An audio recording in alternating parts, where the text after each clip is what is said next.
Call the Public Works and Planning Committee order. Call roll. Commissioner Dodd? Here. Commissioner Nipper? Here. Commissioner Piercy? Here. Commissioner Sereno? Yeah. Commissioner Stevens? Here. Commissioner Jernigan? Here. Need to approve the minutes. Need to approve minutes first.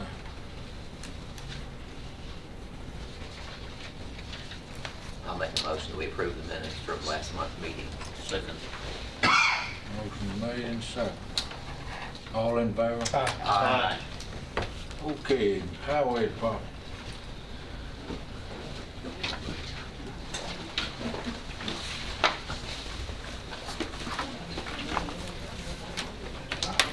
As you might notice, I'm not the full extent of the highway department to tonight. I'm actually here on behalf of Public Works for a drainage easement that we had approved at our road board meeting and presenting it to you guys tonight.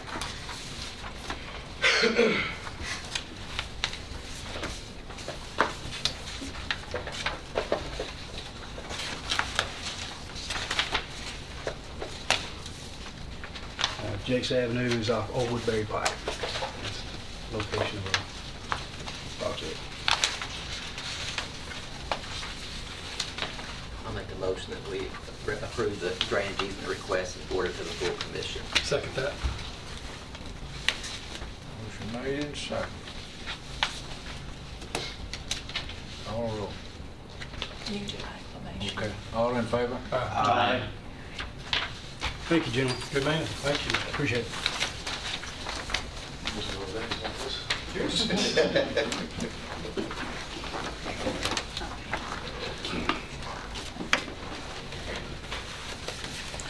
Good evening, everyone.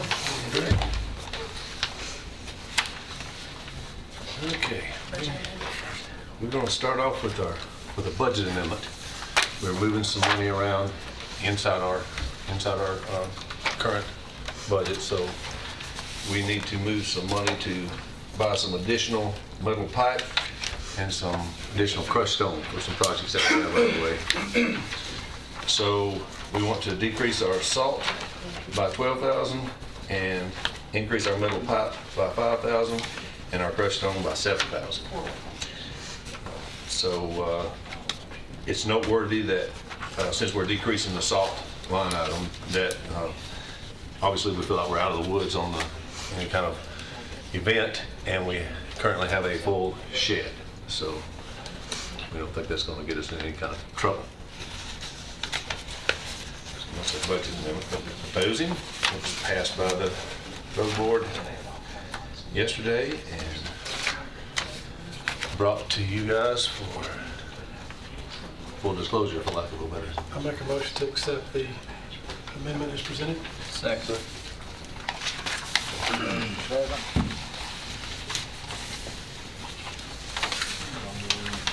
Commissioner Dodd? Yes. Commissioner Nipper? Yes. Commissioner Piercy? Yes. Commissioner Sereno? Yes. Commissioner Stevens? Yes. Commissioner Jernigan? Yes. Okay, now on to our full budget. Also, presented and approved to the road board and brought on to you guys on this way to budget and then on to the full commission. So I think that you have in front of you what I have in front of me, so we can kind of start on the first page and the budget summary there, and you'll see that there's not been a lot of changes between this current year and our upcoming year. We did buy some, the 178.7 that you see there reflects the increases that you see in our expenditures that you'll be looking at next if you're not already looking at them. But in our personnel summary is the next page. We are adding 2 positions. So that will take us from 65 to 67 positions, employees. And then on to our budget worksheet here.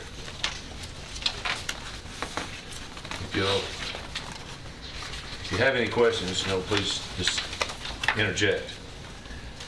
But doing it page by page, page 1, you will see the changes you see will reflect pay increases and the associated benefits that go with those increases. The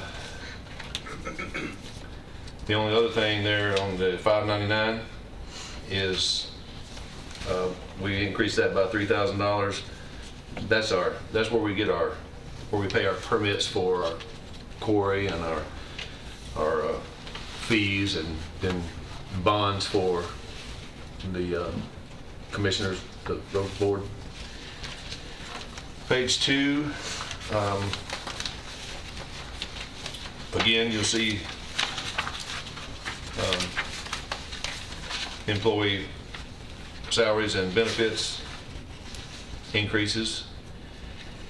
Then down to our 409 there, you see our crushed stone. We're increasing that to $125,000. We seem to be using more and more, and as we're moving through these projects. So we're going to pick it up an additional $25,000. General construction materials going up a little bit because, just for lack of a better way to put it, it's just inflation, the cost of doing business. Metal pipe, same way. We feel like we know if we're having to do a budget amendment for metal pipe before we start this conversation, and we obviously need to increase that line item a little bit. The salt, we're taking from $60,000 this year to $120,000 next year. Our salt bin, this may be too much information, but our salt bin holds about 1,400 tons of salt. Currently, we're paying $74 for that, or we did this past season. We anticipate that going up like everything else does, somewhat. But if it stayed exactly as it is right now, and we emptied the bin completely, it'd take $103,000, $104,000 to refill that. So we feel like, it doesn't take long to go through that bin when we have an event. We're hauling salt out there with 4 or 5 trucks, and it's a big county, so we can move a lot out of there in a short period of time. I got a question, is how long does salt last? If it just sit in that bin? As far as I know, it's pretty much indefinitely. It's covered. It doesn't get hard, or? Yeah. Well, I mean, it can kind of lump, Right. but we can deal with that. Okay, Yeah. It stores. so it'll store a long Yeah. time. Yes. So if we don't have to, if we don't have any events next year, we may look into another facility to store some salt in, because like I said, 1,400 tons, you think that's a lot until you start loading on the 4 or 5 trucks, and you can haul it away pretty quickly. So if we have a good year this upcoming winter, and we don't have to use any salt, we'll probably use that money to get some bids to see what it costs to put another storage facility like we currently have beside the one that we have. So either way, moving on. Uniforms, we've got some new employees, and then the cost is just going up a little bit, so we've increased that. Page 3. There's a few small numbers there. Some adjustments have been made. Some employees, that employee has retired, another employee was hired back in with to do that same job with less experience, so his pays a little less than the guy that was there long enough to retire, so that's what you kind of see reflected on that. Other contracted services is the 399 line on that page.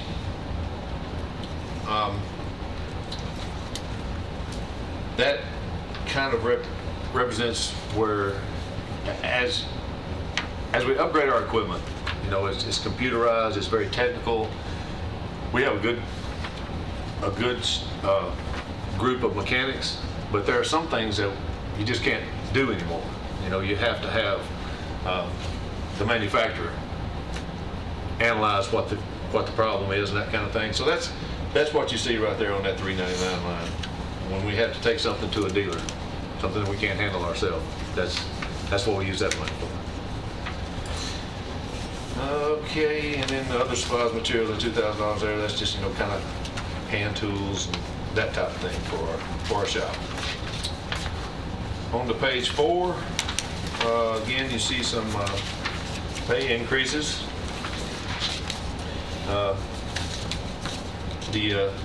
This is our public works account, this 65,000 account. So a lot of what you see here, that's a small crew. But the gentleman that was just presented you with the PW drainage easement, Matthew, he is now a PE as opposed to an EIT. He was an EIT when we hired him. He worked long enough under a professional engineer and he passed all his tests, which is a big thing. It's very difficult. It's not easy. But anyway, so that reflects the salary increase that he got when he became a PE, and then equipment operators there. We did move a guy from Public Works to another crew and hired a replacement for him, and he had quite a bit more experience, so he's getting a little more pay. So that's what you see there. Again, the 336 account that you see there, and the 418 is kind of the same thing I was telling you about. Remember, this is our public works. This is not our highway department account. This is our public works account. So when we have to take equipment to dealers and sometimes they do service calls, they come to us, but that's where that money's being utilized. Other equipment is a big number down there, the 790 line. We're increasing that from 60 to 175 because our plan is to buy a additional lowboy tractor and trailer for the Public Works Department. We've got a 320 Traco and that kind of, we have big equipment that needs to be on a little different style trailer than we currently have. So we'll be able to use the trailer that we've always used, to haul the normal stuff on, but we feel like we need a drop deck lowboy is what it's actually called, to haul some of our heavier Public Works equipment on. It'll be a whole lot safer.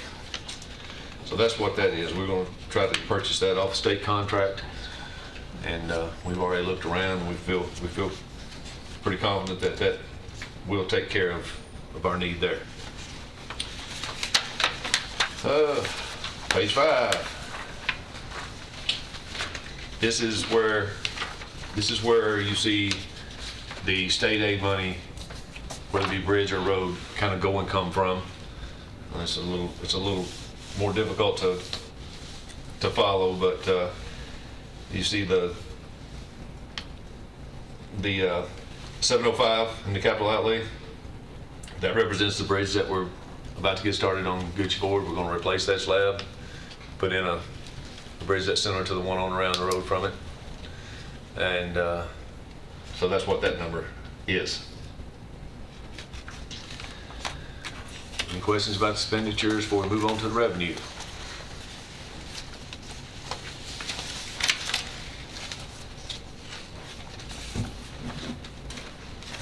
Okay. So on our revenue, there's not a lot of significant changes until we get down to, well, again, the 46410 account, that's the bridge. You see that bridge again, that's the bridge we're talking about building. So that's money in, money out, so to speak. But then the 46920, where you see the increase of 706, that is representative of our fuel tax collections. So, historically, if nothing has changed and fuel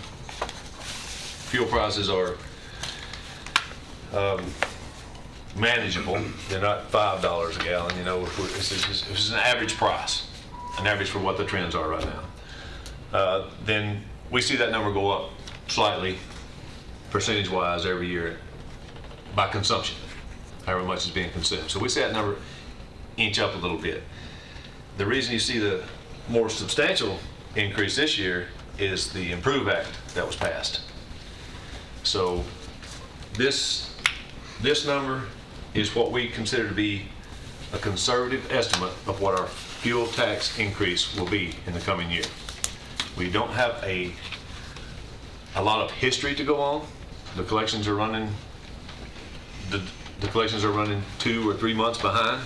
So we haven't been, you know, we haven't had that increase very long, but based on what we're being told and what we're seeing, we feel confident with this number. We are optimistic that it will exceed that number, but we feel confident that we will at least have that much of an increase. You know, barring any catastrophe or world event that would change the gasoline prices. What is your Dramatic. investment? What is your investment income? That's Investment income, where are we at, Mr. Dodd? line 44110. Just kind of curious. 44110, that would be Mr. Beatty, we need to answer that question, I think, what do you think? Yes, it's the money, It's our fund balance money It's Okay. that's being I invested. I guess you want to call in it these- interest, Yeah. maybe. Interest drawn, Sure. for lack of a better description, on our fund balance money. And your local option sales tax, just how much sales tax do y'all get? Local option sales tax, okay, well, that is our PW money, right? No, No? the PW is the property tax. Oh, that's right, that's right. 4110. The local option sales tax, I apologize, I don't know exactly how much we get of it. It's based on boils down to a penny or something like that. But it is a shared where all the taxes come in, and then it's divvied out with Murfreesboro, Smyrna, and then it kind of goes like that. And I apologize, I don't know the Exact formula? formula of getting it, but I do know it all comes into finance for all of it, and then finance divvies it to Murfreesboro. Various and- budgets. Yes, sir. Just curious, I guess we're just anticipating more tax revenue.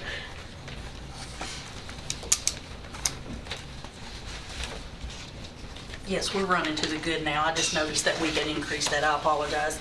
We are running, probably, if you average it out, we're about I don't like percentages. We're to the good a month and a half. Whereas, you know, if we've completed 9 months, we've actually collected on 10 and a half, if you average it out. So that's kind of how I do it on that. I like dollars because, 10% is 10%, but if it's only $1, then it's just $1. Yeah. So, Are the pay increases the same, like just the scale, or is it like something that the highway department's going to do that the other county departments will not do? No, it's something that the highway department's doing. We're not really following along with the county general on the pay increases. How much of an increase are the employees going to get? it's the same across the board. Yeah, it's an across-the-board increase, and it equates to $1. That's what it equates to. $1 per hour. Yeah, our employees Yeah, are paid on yeah. the hour. We're not salaried employees. Yeah. Our employees are paid on the hour. And quite honestly, since you brought it up, you know, we're a little behind. You know, I've been trying to catch up since I sat down at that desk. But we're a little behind, you know, what we see in the industry and what we see in some of our counties that are similar in size and population to us. So we're trying to get there.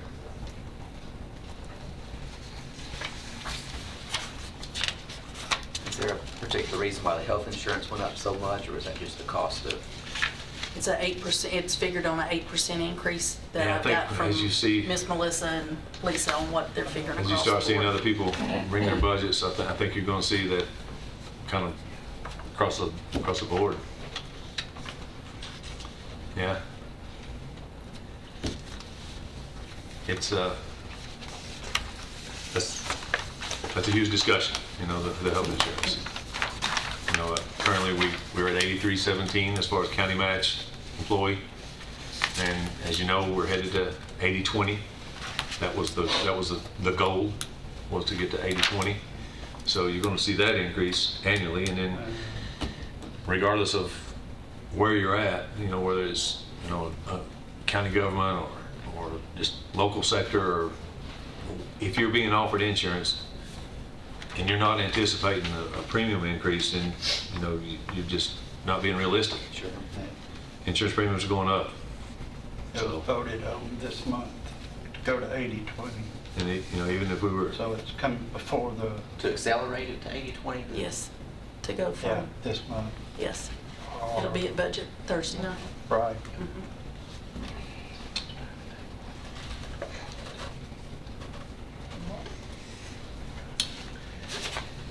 yeah, it's a staggering number, no question about it. It's a good budget. And I make a motion to approve it, to send it to budget committee. Second that. Motion made and second. All in favor? Aye. Thank you, Lee. That's all I have. Thank you very much. Thank you.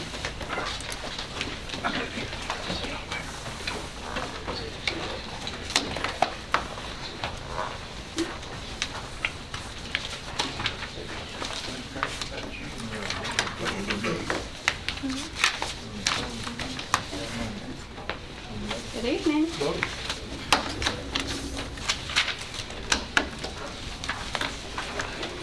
right, so for the month of March, the Building Codes Department issued 326 building permits, 73 of which were single-family dwellings.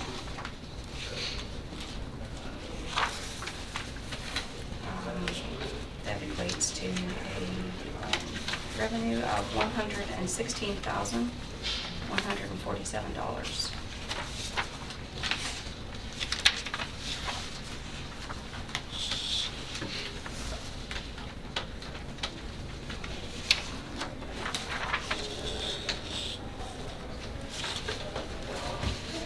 If has any questions, I'll move on to development tax. We collected $459,000 even in the month of March.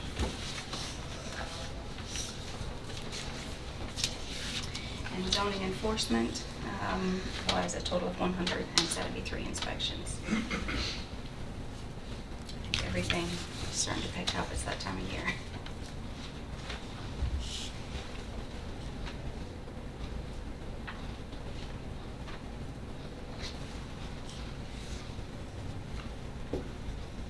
This month, last year was 720 development tax revenue, is that right? Development, yes. Bunch of apartments come in or something? Mhm. Yeah, that's the only thing that would reflect that, a number of that magnitude. We don't have last year's broken down in this report, so Oh, yeah, I that's can fine, only yeah. assume Yeah. that that was an I didn't look apartment at that. complex from one of the cities.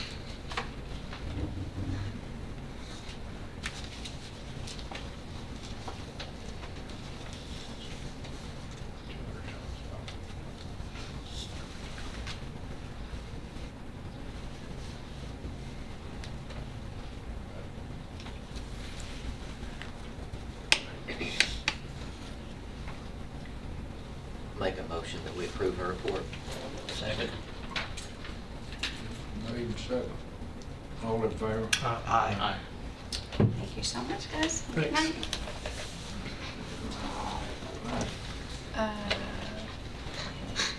Thank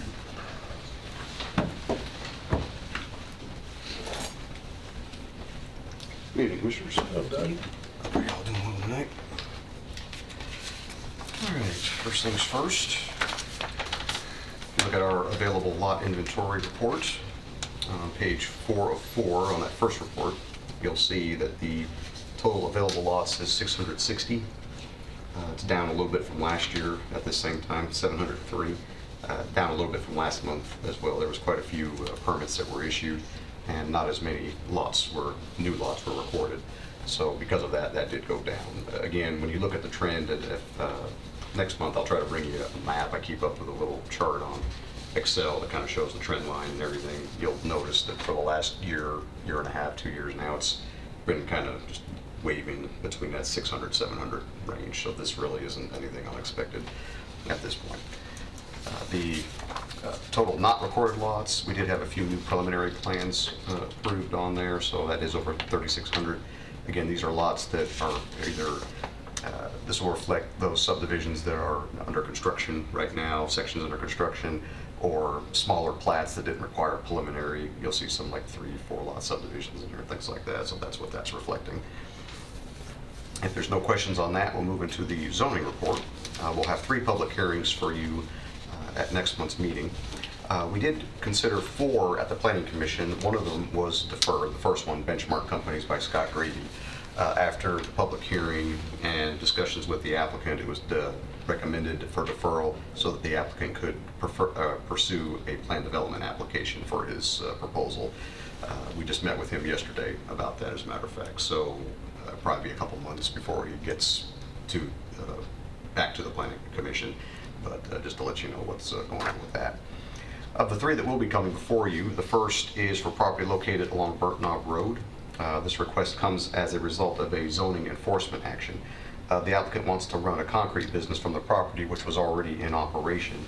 According to the information he submitted, he wants to park 4 trucks and materials on the property, such as wire mesh, rebar, lumber, and various tools. He'd have 6 employees coming to the property every single day. He didn't necessarily identify any operating hours, and there was no concept plan. When the applicant first came into our office and inquired about the possibility of zoning his property, we did advise him at that time that we didn't believe it would receive a favorable recommendation, either from staff nor from the Planning Commission. We suggested the possibility of a major home-based business, but first of all, it wouldn't be appropriate due to the scale of his operation. He would have to really scale it down. And second, he would also have to live on the property, which he didn't have any plans on doing. So he did go for the rezoning request. After the public hearing, the Planning Commission had some questions about the location along Flat Rock, as well as how long the business had been in operation. Following those questions, they did recommend denial by a unanimous vote. I did contact the applicant just to ask him if he wanted to move this forward to the Board of Commissioners. He didn't feel he had anything to lose, so he said he might as well. So this is going to come before you with a negative recommendation from the Planning Commission. Why did you mention Flat Rock? Did I say Flat Rock? I meant Burtnob. And it was in the report too, so that was just a typo? Yeah, that's okay. okay. Thank you. I didn't know if you lived on Flat Rock. Or... No, that was just... And this was denied because its location so inappropriate, or because he started without permission? Well, I don't think the fact that they didn't deny it because he had started prior to having approval. Based on our analysis, it wasn't an appropriate location. It really didn't meet the recommendations of the comprehensive plan, and so that was really what they relied on as far as that went. So this is more appropriate as residential? Yes, it is a house. I mean, that's what it is.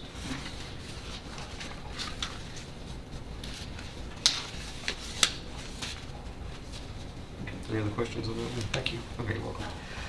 The second is for some property located along John Bragg Highway. It actually runs all the way between John Bragg and Old Woodbury Pike. The applicant is Vulcan. The applicant is proposing to run a brick, block, and stone retail business from the property. Their current location is along West College Street and has been open since 2007. You'll see in your agenda packets there is a concept plan. The plan shows a 3,500 square foot office building as well as a 12,000 square foot office, along with exterior storage of brick, block, and stone. Staff did see both positive and negative aspects of the application. The property is located within the Joe B. Jackson John Bragg Highway Village Neighborhood Center. The extension of Joe B. Jackson will be in that area when it does come through. So it does envision some industrial uses, that particular neighborhood center. It's also located along John Bragg Highway, which is an urban corridor according to the plan, and is also very close to other property that's zoned light industrial just across the street and to the east just a little bit. On the negative side, there will be a large amount of truck traffic and possible noise, dust, et cetera, associated with this business. Something that the applicant is going to do, and that he'll be required to do anyway. All the vehicular use areas, and he said he was going to do this anyway, would have to be paved. That'll really take care of a lot of the dust and issues that we were concerned with. And of course, there'll be performance standards as far as noise and everything that they'll have to abide by. We also didn't want to see any commercial or industrial access to Woodbury Pike. As you can look on the concept plan, you can see there's a couple of sole site easements on this property. If you look on the documentation that's with this, those actually serve lots 1 and 2 there along Woodbury Pike. So to get into those soles areas would destroy the septic capability for those 2 lots. And this subdivision was approved quite some time ago. So after discussions with the applicant and with the planning commission, they were fine with just zoning a portion of this property. You can see on the plat at the time, there was an R8 zone and an R15 zone. It's kind of split between the two. The whole thing is zoned RM now, but they're looking at the just zoning the portion really on that concept plan that's zoned R15. So that's the only part that they would actually zone for that. After discussion, the planning commission did recommend approval of this by a unanimous vote. They did have some questions, some of the people who spoke at the public hearing, just regarding traffic in and out, hours of operation, those kind of things. But after discussion, again, they did recommend approval by a unanimous vote. The last application is for property located along Walnut Grove Road or State Route 269. The applicant's proposing to construct a 100-lot subdivision on the property. They're looking to do this as a planned development. According to information provided in the pattern book, lot sizes will range between 6,600 and 7,800 square feet. Houses will be about 1,400 square feet and up, no smaller than that. Homes will be constructed with a variety of materials such as brick, stone, vinyl siding, and cement board siding, and would have at least 3 bedrooms. The pattern book is not included on your iPads tonight. It will be on there for the county commission meeting. There were some changes they had to make to it, and those changes have been made. I didn't have a chance to get it uploaded to the site prior to tonight's meeting, so I apologize for that. But it is in our possession, and it will be there for next week's meeting. Most of the discussion focused on the traffic in the area and possible traffic improvements to the intersection of Walnut Grove Road and Shelbyville Pike 231 and the timing of those improvements. This is immediately adjacent to the Clearview subdivision, which is under construction right now. They're out there not building houses yet, but they are doing a lot of the infrastructure work. There are already turn lane improvements and everything going to be made to that intersection at 231 Walnut Grove Road with that subdivision. So there's other developments along there as well. So as each section comes in, we'll just see eventually there'll be a need for a traffic signal at that intersection. It's going to be a matter of what the board's analysis say at each stage when these subdivision sections come in. So there was also discussion along about the wetlands and of the property and drainage and whatnot. The applicant did agree also to place sidewalks in the development consistent with what was approved in the Clearview subdivision. The product that they're proposing to build here really is pretty similar to what they were going to build or are going to build in the Clearview Acre subdivision immediately next door. So after discussion, the Planning Commission did recommend approval by a unanimous vote. So those are the 3 that will be coming for you, and I'll be happy to answer any other questions. You indicate that a turn lane at 231 is part of current construction. I'm not aware of that. For the Clearview, Yeah. I believe. Was it a component of approval, as far as you know, or it was just a part of the conversation? It was part of the traffic study that they did, that was going to have to be part of that. Oh, yes, Yeah, okay. yeah. Not this current phase, though. I don't think this current section. I'd have to go back and look, Mr. Todd, to be honest with you, Check. but as far as what the warrants analysis said, Okay. but I know it as part of the development. Correct. Yeah. Agreed. Okay, very good.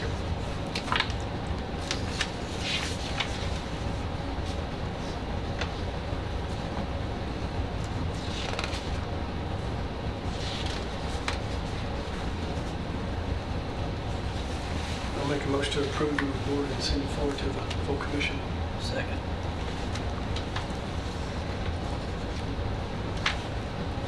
Made and seconded. All in favor? Aye. Can I just bring up one more item? Aye. That'd be good, thank you. This is not on your iPads. This is just, hopefully just a minor item. Shouldn't take about a minute or two to describe. Last month, the board approved amendments to the zoning code, zoning ordinance regarding the administrative approval of special exceptions for temporary uses, for temporary sales of food and merchandise, firework tents, those kind of things. You'll recall that part of that, there was a list of things that they had to abide by, and if they were existing sites, everything remained the same, no complaints, no violations, anything like that. And if that was the case, then we would have the ability as staff to administratively approve those the following year. If they were new sites or if they had issues and things, we would just make them go back to the Board of Zoning Appeals for approval. Typical fees for special exceptions that go to the Board of Zoning Appeals are $300 per application. Since renewals will no longer require any legal notice or public hearings, we'd like to reduce the fees only for the administrative approved special exceptions, and we would do that to $150. That's not a fee we currently have. After talking with the mayor about this, we felt it would be best to get approval from the county commission to set this new fee. So it's really, it helps the applicants that are going to be having these approvals, because since it doesn't require as much administrative work on our end and doesn't require any public hearing, any public notice, no public meetings for that, it might reduce those loads as well. So we're just asking if it'd be appropriate. We'd like to be able to reduce just the fee for, again, the administrative approved special exceptions, but everything else would remain the same. I'll make a motion to approve that request. Second. Moving second.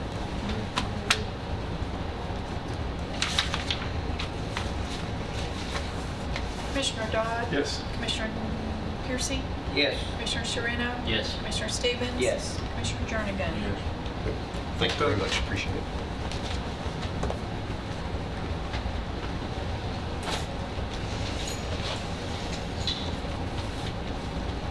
All right, now we'll move Good evening, gentlemen. Listen, the report you gave me is from March, Really? so make sure you've got the right one. And it's not what's on the iPad. Okay. All I have is for April. Okay. I can give you this one when you finish. Okay. Landfill, as you can see, was much slower. This is our first month of not having any construction demolition coming in. So you can see there, the revenue was $6,000 instead of our normal $60,000. Still giving away quite a bit of free service. Other than that, I don't have anything else on the landfill. If you're ready to move to convenience centers, we can. To start with the convenience center report, household hazardous waste collection is this coming Saturday, the 7th, from 8 until noon at the Murfreesboro Mulch Facility on Florence Road. And to remind you what that collection is for, it's the type of chemicals that would normally be under your kitchen sink: fertilizers, pesticides, pool chemicals, automotive fluids, that type of stuff. The collection will not accept any electronics, and it will not accept any paints. Come on, man, it takes paint. If you got electronics, you can go to Haley Road. If you have paint and it's latex paint, you'll need to dry that yourself. Nobody accepts that anymore. If you have oil-based paint, you can call our office and we can set you up with an appointment and take that just about any time. What are the times again for this Saturday? This coming Saturday from 8 a.m. until noon. Which address? I think the street address, the Murfreesboro Mulch Facility on Florence Yeah. Road, Okay. 4765, I think is the street address.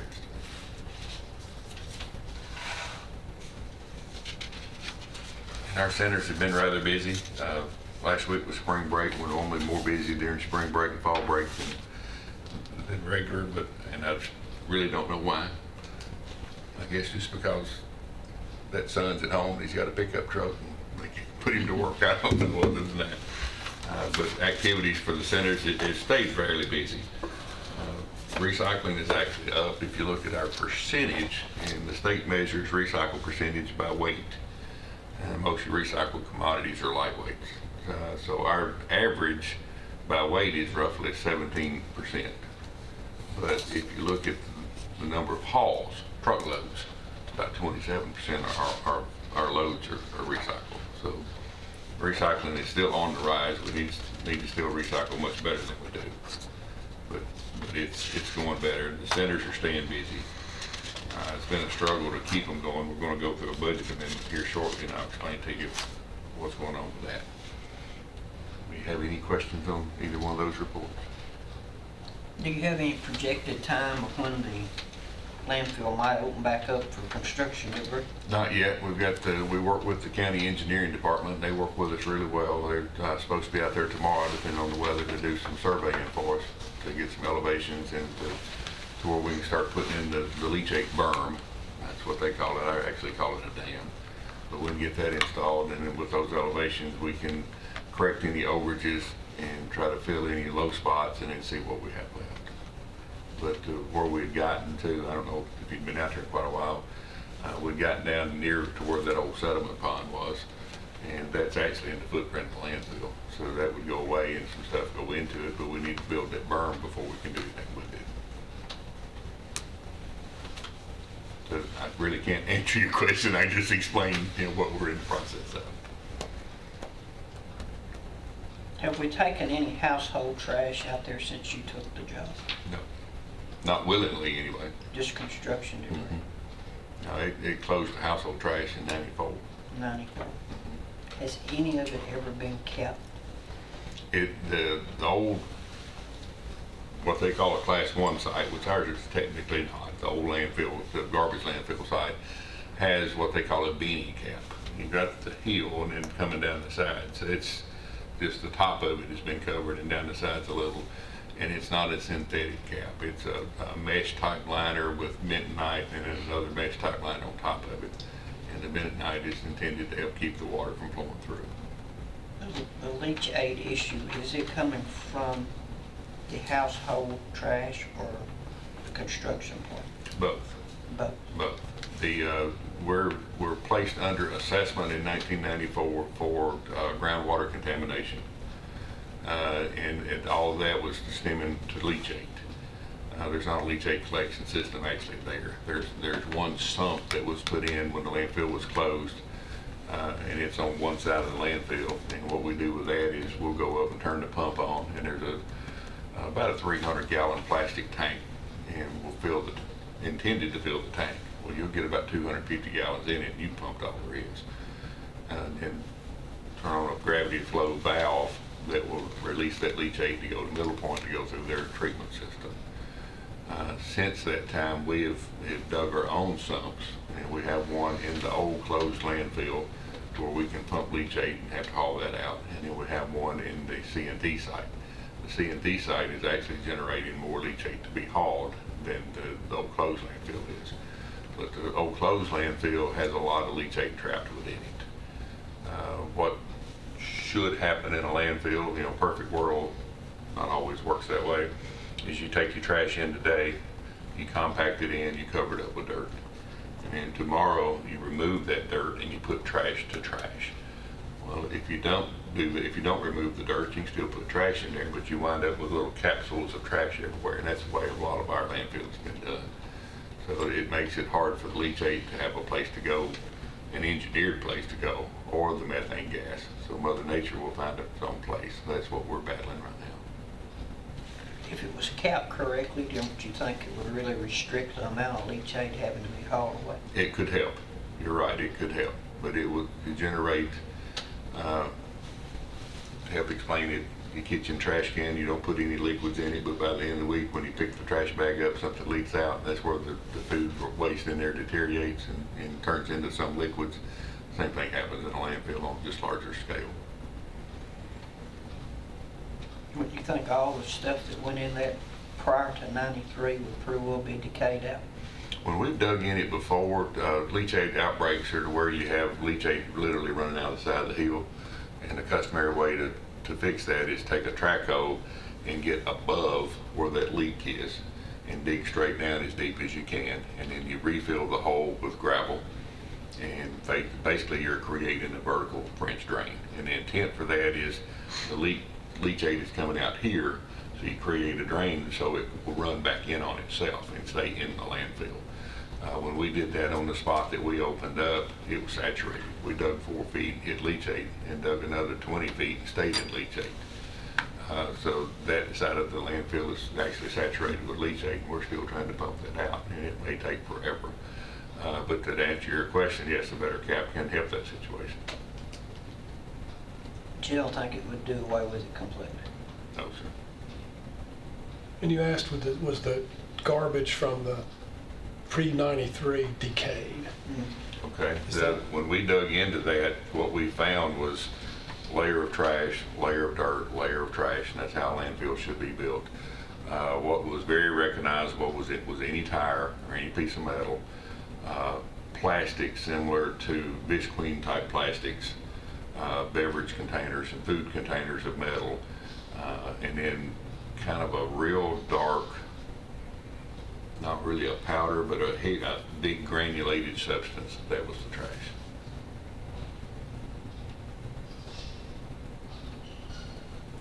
But the plastics and metals and tires and things like that, they were completely recognizable.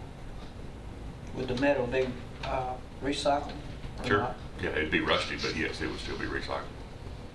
Plastic as well? Yeah, in most worlds it could be. It could have a lot of dirt in it, depending on how, if dirt infiltrated into the plastic bottle or something, but it probably could be. Thank you. You're welcome. Any other questions?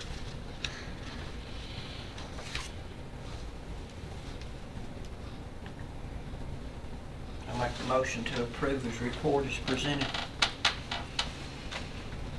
Second.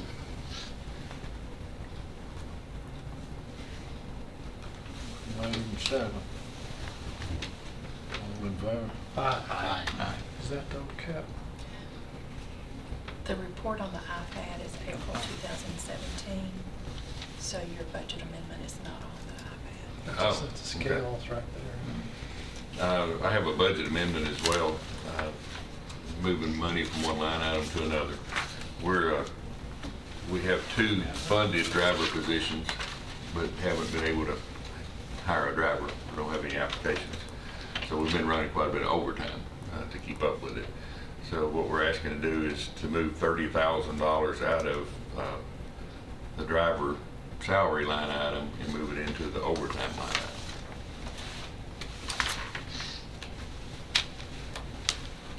Becky was telling me we loaded the last month's report. Well, that's what's on mine. Okay.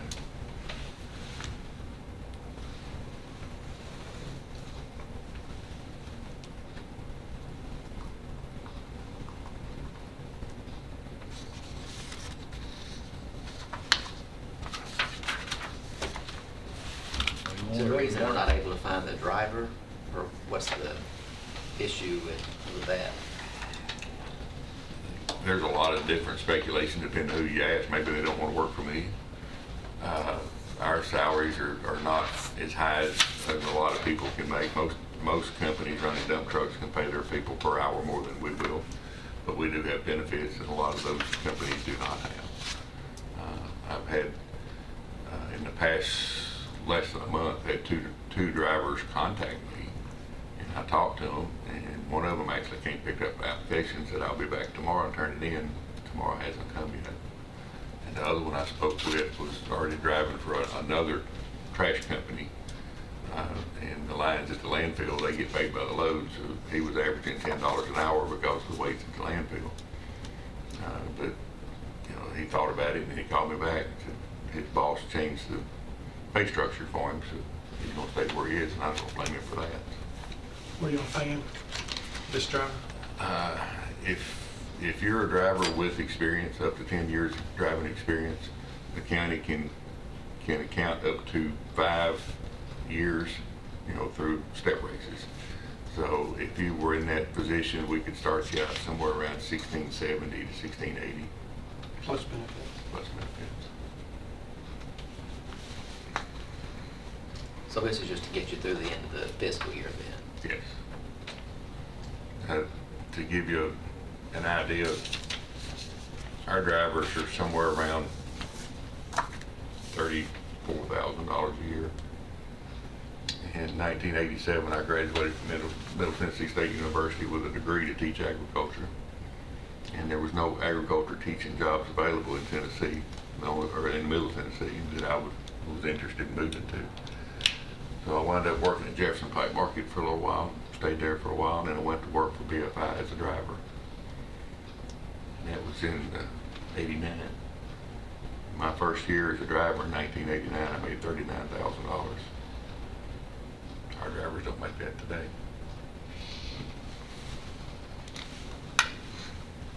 When I was left Waste Management in 2005, I had some drivers making over $100,000 a year. And they got paid by the load, by the container, and they worked. And they was working 60 hours a week at least. You know, so the industry standard, when you look at that they pay a lot more, but they work a lot more hours.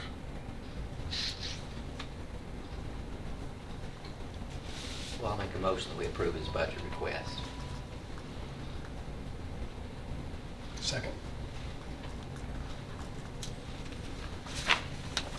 Call roll. Commissioner Dodd? Yes. Commissioner Piercy? Yes. Commissioner Sereno? Yes. Commissioner Stevens? Yes. Commissioner Jernigan? Yes. Thank you very much. Thanks, Matt.